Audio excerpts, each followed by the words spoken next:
First story from the Post-Millennial. 15 Portland police vehicles torched in suspected arson attack. The suspected arson attack came after Antifa destroyed businesses downtown for MayDay. I love you, Post-Millennial, and I understand why you said suspected, but I'm just going to go ahead and say I don't think the vehicles spontaneously combusted, and I don't think someone accidentally tripped and fell and dropped their kerosene and lighter onto 15 vehicles all in the same night. I think it's fair to say it's arson. And I think it's fair to say, you know, they put in the subtitle that it came on a day when Antifa destroyed businesses downtown. It also came on a day when the police are raiding their encampment and arresting people at Portland University. So I would just like to say, in my humble opinion, Antifa and far leftists torched a bunch of police vehicles yesterday. You know, the challenging thing with this is, we've been covering this stuff for so long that I feel like it is. You ever like drink a Coke or something and then try and eat ice cream right afterwards, and it tastes not. It's like there's no sweetness to it because you've like desensitized. That's what it's like. Yeah. It's like we've covered so much Antifa violence. It's like, oh, only 15. I mean, I think this could be potentially global warming, because global warming is responsible for so much. It's impossible to tell what it's up to next. No, I think you're right. I can understand why Post-Millennial is doing this. If you haven't, arrested and convicted someone, you have to say alleged and be careful of the language. But probably the rioters who were involved with Antifa also burned the car. These were revolutionary communists. They are terrorists, and I endorse the state stomping just stomping the hell out of them. Find them, throw them in jail because they are trying to destroy the country. They could kill people. Yeah. I mean, they say that's crazy, they dude. openly say that they're revolutionary. They say they want to overthrow the United States. This is what they say. Give them the smoke they are begging for.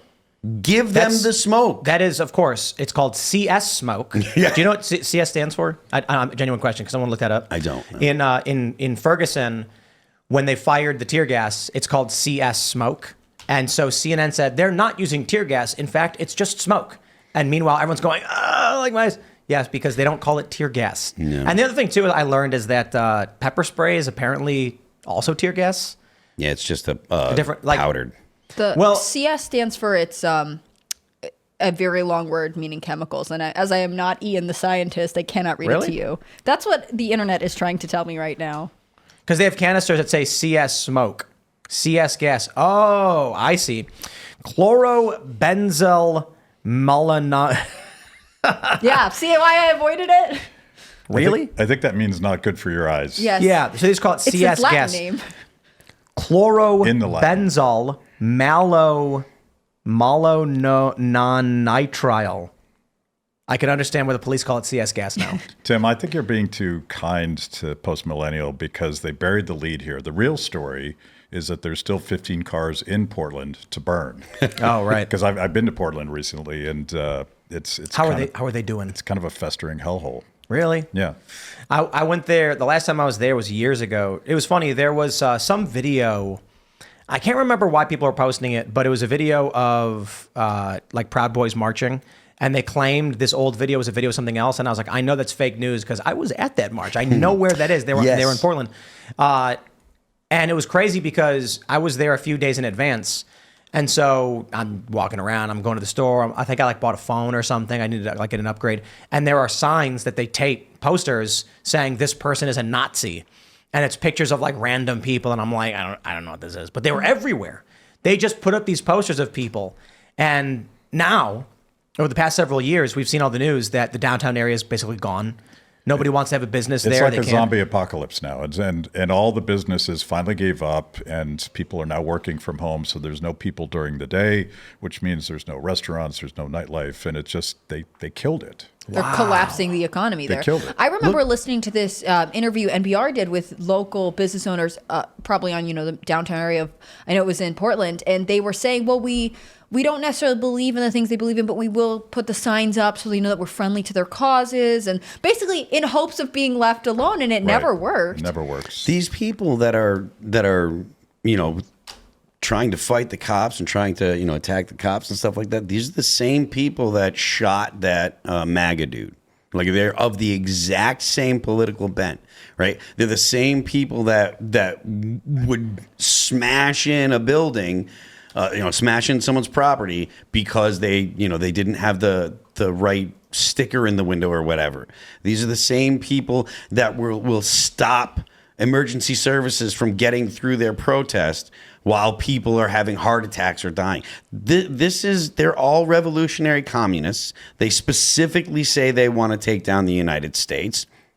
Give them the fight they're looking for. Let the government should send the police in and agreed. Fight and go get them. I'm seeing all these people on social media being like, the free speech warriors are not so for free speech anymore. And I'm like, oh, the commies are crying. These far leftists are smashing up people's businesses, putting people's lives in danger, and then they get mad when the police comes in and gives them exactly what they ask for. People, look.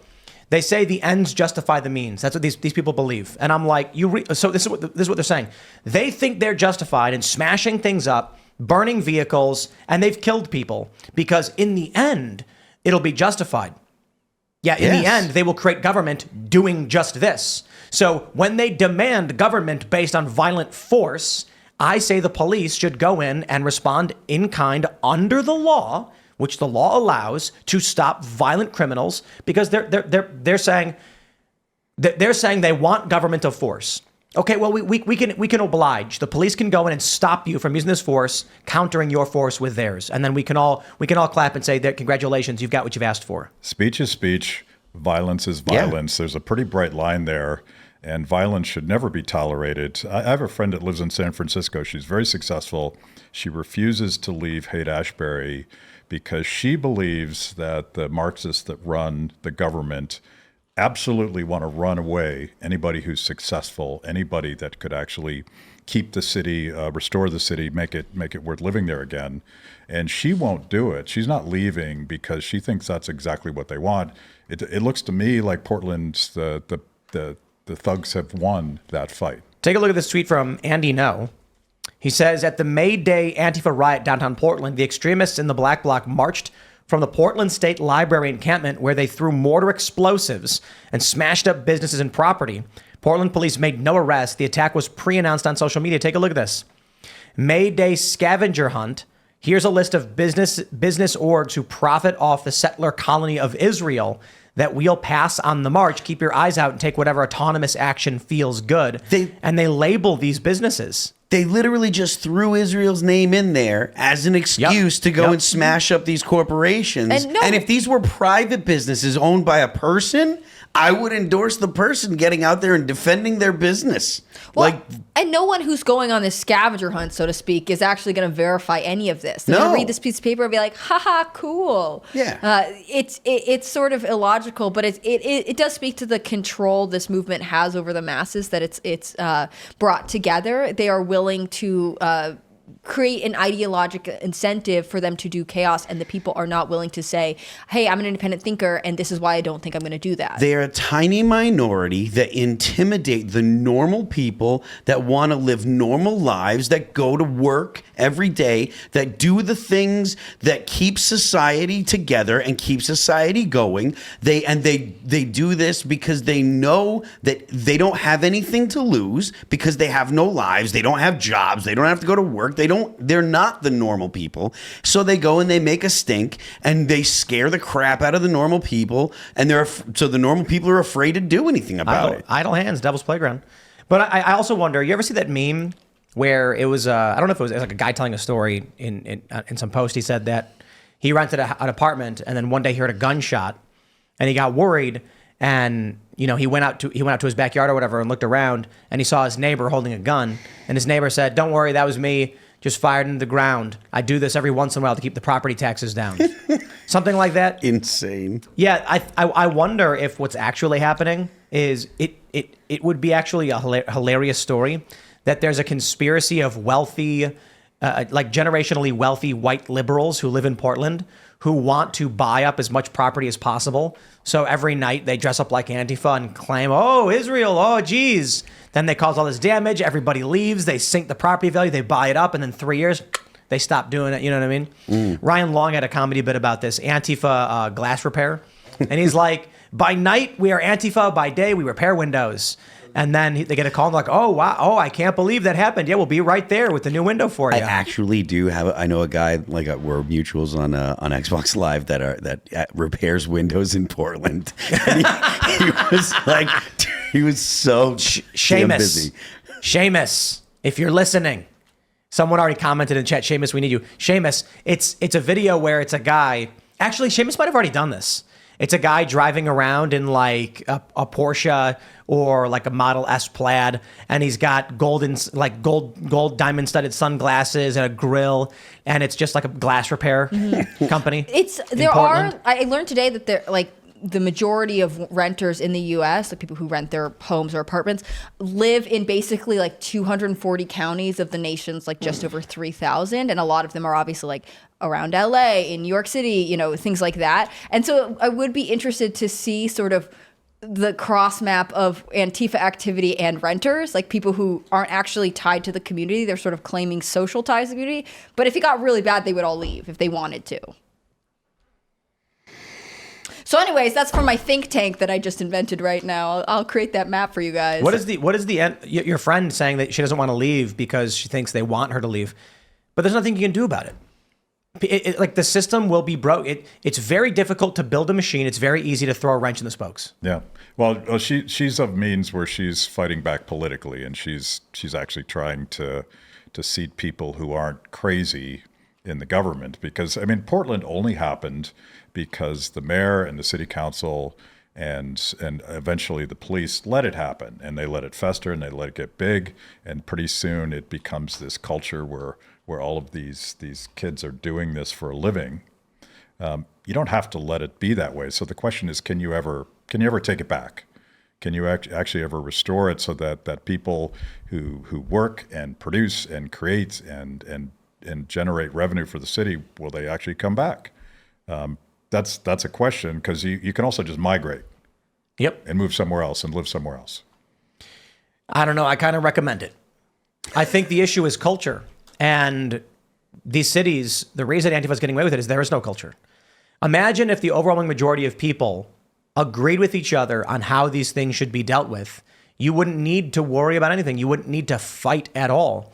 The idea that you're going to government being like, we better get good people in, means good people aren't trying to get in, and you're actively trying to encourage people to engage. And that's a good thing, but it does mean that there's no shared culture. If you go to a rural neighborhood, a tight-knit small community, Antifa shows up, the locals are going to come out and they're going to be like, don't try it. And they're going to be in agreement. The cops are going to be standing alongside the people who live there. In Portland, the cops go, I don't care. I'm not getting involved. I don't care who you are, because there's no community. There's no culture. So then you've got businesses being like, the cops won't defend me. They vote against the cops. What do you expect? Yeah, and the cops are like, well, the government won't take our side even though they're writing our checks. I mean, I think what's interesting is that a lot of this is not solution oriented, whereas if you have investment in your community, if you have a shared culture, you want to see it thrive. You are part of something, and you don't look around saying like, burn it all down. But with all of these attacks, especially in Portland, it's ultimately about the chaos. The chaos is the ends to all of this. It's the purpose for it. And that means that the city is not something they're trying to preserve or add into, so to speak. It's also, it is a political monoculture. I mean, one of the problems is that there was no competition for governance. Everybody's a Democrat, but not everybody's just a Democrat. They're a woke, check all the boxes Democrats. And the mayor, I think he's still the mayor, I forget his name, but he was unwilling. Was it Tom Wheeler? Tom Wheeler. Yeah, it's still Wheeler. And he was unwilling to do anything about them, and they repaid him by showing up at his apartment building. Yep. And terrorizing him. That's Portland. Look, man, we have a bunch of laws in the books that aren't enforced. We have a bunch of laws that are enforced that aren't even in statutory law. Police in New York creating frozen zones. And then the issue is who controls power, and what is the community willing to accept or not accept. Portland will not accept police arresting protesters. So the protesters destroy the city, and then these people who refuse to complain about it and let it happen flee, and then bring their politics to other cities. Yeah, and it doesn't take... It's rat utopia experiment. It doesn't take a lot of, like, for a police force to deter and prevent that type of behavior, it doesn't take a lot of like bashing heads together and stuff. The police generally know the people that are causing problems in an area. You talk to police and they see the same faces all the time. They get to know the people because they do spend some time in the community, and the people that cause problems continuously cause problems. The police do have the ability and the know-how to clean an area up and make these kind of behaviors stop. You just have to have a DA you have to have a legislature or a judiciary that will keep these people off the streets. Thanks for watching this clip from the Timcast IRL podcast. Hang out with us live Monday through Friday at 8 p.m. and become a member over at timcast.com for uncensored, members-only shows exclusive. Thanks for hanging out, and we'll see you all next time.